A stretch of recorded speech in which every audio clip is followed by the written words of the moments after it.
It is Sunday, April 24th in the NBA, and I'm back with my two best picks of the day. Yo, what's going on, everyone? This is Austin from Calling a Shot. Let's do a recap of the past 2 days, as I did not do one yesterday. Now, Friday was an 0-2 day for Jae Crowder. He finished on the hook. DeMar DeRozan didn't have any chance. And then on Saturday, same thing for Kevin Durant. No chance for him, but we did have a 1-1 day as Tobias Harris gets his over and rebounds in the first half. Either way, if you are new to the channel, go hit that subscribe button. We certainly would appreciate it as we try to grind towards 32,000 subscribers. Let's see how close we can get to that today. Also, drop a like too, I would certainly appreciate it. And comment down below your best bet. We got 4 games on today in the slate for the NBA playoffs. We got the Bucks versus Bulls. We got the Warriors Nuggets. We got the Heat Hawks. And we got the Suns versus Pelicans. Only one of these series can end today as the Warriors are looking to complete the clean sweep of the Denver Nuggets. Now, I have a play in, obviously, we're going to have a play in the Bucks versus Bulls game. And we're going to have a play in the Suns versus Pelicans game. And I'll look at a couple other leans that I want to give you guys in case you guys want to look at them yourself. As always, do that research. Make sure you're grinding out there. Shout out to our COS All-Stars. We certainly appreciate all you guys for supporting the channel. If you are new and you want to support us even more, click that join button on the channel or the link in the description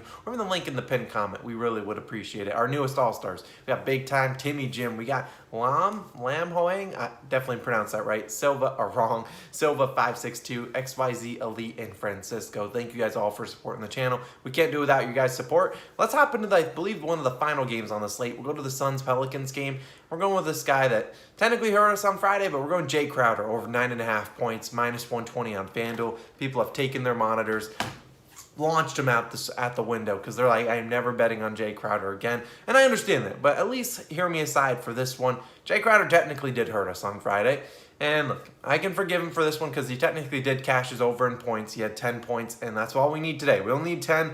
And look, I'm here to get my coins back from Jae because he deserves it. He deserves to give us some coin back. Now, his shooting has been bad. And that's honestly being nice because he has been absolutely terrible. He is 0 for 14 from the three-point line in this series. Yep. All of us could not do worse than that because it's physically impossible to do worse than what Jae Crowder has been doing from the three-point line. 0 for 14 is ridiculous. And look, today, that is changing. Jae Crowder is knocking down a three-pointer. And look, I saw CP3. I saw DeAndre Ayton have great games in Game 3. And I imagine they are going to get a ton of attention from the Pelicans defense. And look, I don't believe in Ayton to dominate and do exactly what he did in Game 3. I just refuse to believe it. If he does, I support him. But still, I just have never seen Ayton put consistent, good games back-to-back. So they're going to need guys to score. And like I talked about on Friday, Jae Crowder, much better on the road than he is at home. Now, obviously, he did hit this over on the road in New Orleans last game. But last year in the playoffs, averaged 13.3 points per game on the road, 8.3 points per game at home. He hit the over in 7 of 11 games last year in the playoffs on the road.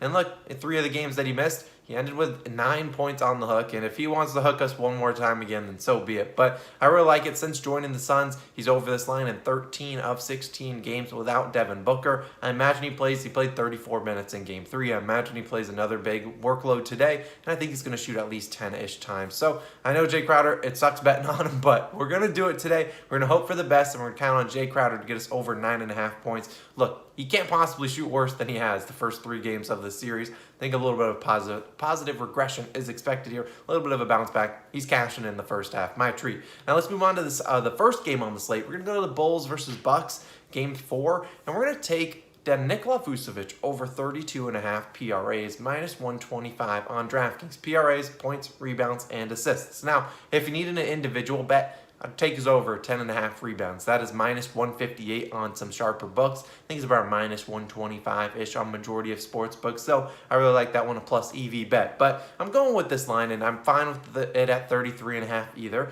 But I'm just going to take the best value I see at DraftKings. Now, Vucevic and the Bulls, they got their stinky game out in Game 3. They absolutely were brutal. They scored 81 points. That is absolutely terrible. And look, Vucevic still actually got close to this line. He had 19 points, 6 rebounds, and 3 assists, 28 PRAs in only 30 minutes. We need, 33 today? And look, in Game 1 and 2 of the series, Vucevic crushed this line, 39 and 44 PRAs. The biggest thing I like, though, the field goal attempts. He's had 27, 18, and then last game when he only played 30 minutes, 17 field goal attempts. The Bucks are trying to really take the ball out of DeMar DeRozan's hands. They're saying, you know what? Anyone else can beat us. And look, they did that in Game 3, and we saw how that happened. The Bulls scored 30 or 81 points. Like, they were able to clamp them down, and I think they're going to do the same thing, make someone else beat them. And Vucevic is a guy that let's be honest, he won't beat the Bucks, but he will shoot and probably knock down a good amount of shots. And Vucevic has hit this over in 6 of his last 8 postseason games, and all of them have came against the Bucks. And he's never gone under in back-to-back games. So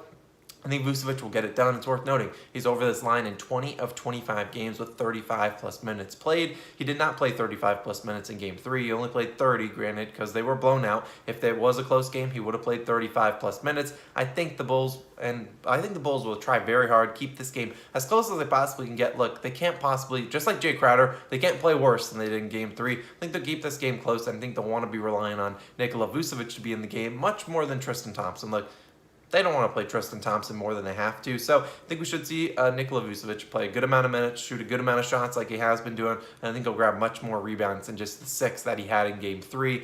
And look, I think he'll be able to get it done. Like I said, Tristan Thompson, they don't want to have him in the game. He doesn't do much on offense. They need other guys out there that can score the basketball besides DeMar DeRozan and a hampered Zach LaVine, who's still kind of lingering with some injury issues. They're going to need him out there, and I think we see a good game out of Nikola Vucevic. Give me his over 32.5 PRAs, minus 125 on DraftKings. Now, let's talk about a couple other leans. I'll stick in this game, and we'll talk about 2 of them.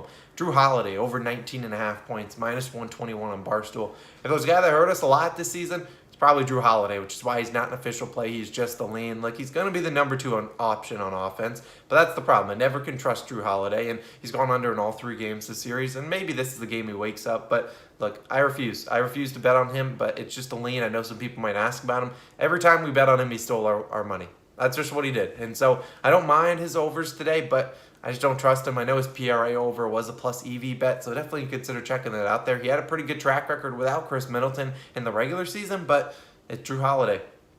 He just steals our coins, so I refuse to do it, but just know Eileen is over in points and PRAs today. Giannis Antetokounmpo under 13.5 rebounds. Look, I refuse to disrespect the Greek Freak, but I really do think there's a lot of value on this under in rebounds and even under in PRAs. He was odds boosted, so if you see him get odds boosted for some points and rebounds, just take the unders for him. We know his splits home versus road. He only had 7 rebounds in Game 3, granted only 29 minutes, but also I'm a little bit scared of his splits without Chris Middleton, so I'm going to sit it out. But last year in the postseason, I believe he went under in 9 of 11 away games. Obviously, they're on the road today in Chicago. But I'm a little concerned about Chris Middleton being out because Chris Middleton is a guy that steals some rebounds. Grayson Allen and Pat Connaughton aren't going to steal a whole lot of rebounds away from Giannis. So an interesting one to look at, but Eileen is under 13.5 rebounds. Maybe I'll take it if Chris Middleton comes back in a couple weeks on the road, but I don't want to mess with it with Middleton out at the moment. And another guy, DeAndre Ayton, over 10.5 rebounds or 20.5 points. Look, same thing as Drew Holiday here. It's super tough to trust these guys. I say this as a joke, but I've probably never seen Ayton put together 2 good back-to-back games. It just never happens. And sure, you can say, oh, the volume will be there. I understand. It should be there for Ayton, but that's the key word, should. Ayton is as inconsistent as it gets. He's just the guy that I don't trust at all. He had to dominate. I got to give him props. He had 28 points, 17 rebounds in Game 3. He played awesome. He was the reason they won that game, him and Chris Paul. But look, I just don't trust the guy. He's just a guy that can go out there, and I hope he plays ball because I love watching Ayton when he's aggressive. This guy that shoots like 60, 70% from the field in most games, when he's aggressive and when he's shooting the ball and looking good, that's the Ayton I want to see every single night. The problem is we don't get that Ayton all too often, so I don't really trust him all too much, but I do lean his over 10.5 rebounds or 20.5 points. If the field goal attempts are there, he gets 15 plus field goal attempts, he's going to hit this over more often than not. It's a guy that, like I said, shoots very well from the field, not taking a lot of shots he doesn't think he can make, but that's the problem. Some games he just doesn't, he's like, I don't feel like shooting. So I don't know about that one. Then I go to the Nuggets-Warriors game. I look at 2 unders. Klay Thompson under 28.5 PRAs. I believe this is on FanDuel, 27.5 on other books. I think he ended with 28 on the dot in Game 3. I think he goes under in this one. He does not really piling up a lot of rebounds and assists, so maybe just take the Rebs plus assist line under. But you know, it's Klay Thompson. He could get hot at any moment. But with Jordan Poole, Stephen Curry, and whatnot getting active out there, I don't see a lot of volume coming Klay Thompson's way. So unless he shoots very efficiently from the field, probably going under in this one. And then Nikola Jokic, Alina's under 52.5 PRAs. I know. Nikola Jokic made us a lot of money in Game 3. But look, they're down 3-0. They're not coming back to win this series, so this could be a blowout. This could be a game the Nuggets come out and show no effort. And I love Jokic. Think he's a COS Hall of Famer, honestly, but I just think he goes under today. He had his big game in Game 3. I just don't see him getting it done in Game 4. His rebounds will probably go down. I would lean his under 14.5 rebounds as well. I just don't see him getting it done. Now, I do love Jokic. I hope he goes out there, puts on a show for the final game of his season, most likely, as they're probably getting swept in this one. But I just lean the under 52.5 PRAs. I think it's a big number, and I don't see him getting it done today. He could, and I would love it if he did, because if he doesn't, this is an absolute blowout. But I lean his under today. Now, the Heat versus Hawks, it's the only other game I haven't talked about on the slate. I won't lie to you. I don't like any of these teams or these players in terms of betting player props. I believe Kyle Lowry might be out. Bam Adebayo doesn't even get a line anymore because he's been stinking it up. Like, Jimmy Butler's probably going to have to carry the team. Tyler Hero's lines might not be too shabby, but I'm going to stick away from him. Probably lean maybe some DeAndre Hunter unders and rebounds or assists, but I'm not really going to mess with that game. Heat versus Hawks. Now, you got the wrong guy. So my 2 official plays, we're going with Jae Crowder. Jae Crowder over 9.5 points, and we're going Nikola Vucevic over 32.5 PRAs. Good luck, everyone. Drop your best bets in the comments down below, and I'll catch you guys in the next one. Peace.